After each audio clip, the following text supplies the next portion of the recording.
Mi DNI, nola erabili? Behin zure mugikorrean Mi DNI app-a duzularik, nola erabiltzen da? Lehenik aplikaziora sartzea da.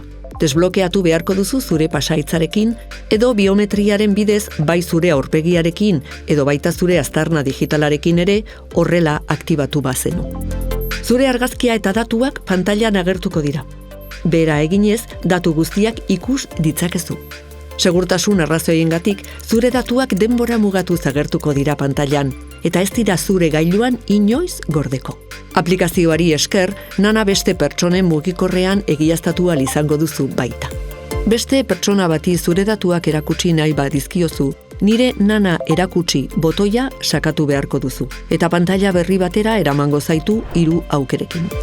Nan adina, nan arrunta, nan osoa. Bakoitzak helburu desberdin batekin, eta partekatu nahi dituzun datuen arabera, bata edo bestea aukeratuko duzu. Nan adina aukeratzen baduzu, QR kode bat sortuko da, adin nagusikoa zarela egiaztatzen duena. Zure argazkia soilik agertu. Nan arrunta aukerak beste QR kode xeago bat sortuko du. Zure argazkia, izen osoa, jaiotze data, sexua, eta nanaren baliozkotasun data bezalako datuekin. Azken aukerak, nan osoa erakutsi, dagokion QR kodea sortu baino lehen, nanaren datu guztiak partekatuko ditugula ohartarazten gaitu. Hori egiteko QR-a erakutsi botoia sakatzen dugu. Kasu honetan, esan bezala, gure nan osoa partekatzen dugu. Gure nortasuna egiaztatu dezakegu Mi DNI aplikazioarekin jadanik.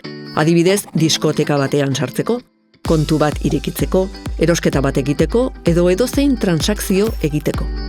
Etan sortutako QR kodea pantailan segundu batzuetan agertuko da, eta baliozkoa izango da soilik denboraldi horretan zehar. Polizia Nazionalak datuak egiazkoak direla bermatzen du. Gure nortasuna egiaztatzeko Mi DNI aplikazioa erabiliz, gure mugikorrean sortutako QR kodea irakurriko da denboraldi batez. Jatetxe batean karta eskaneatzen den bezala.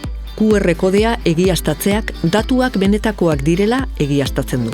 Datu hauek ez dira gordetzen eta segundu batzuez agertuko dira pantailan. Ezin da errezagoa eta dinamikoagoa izan. Eta gogoratu, gehiago jakin nahi baduzu, 3ubikoitza.midni.gov.es webgunean sar zaitezke. Polizia Nazionala zurekin konprometituak.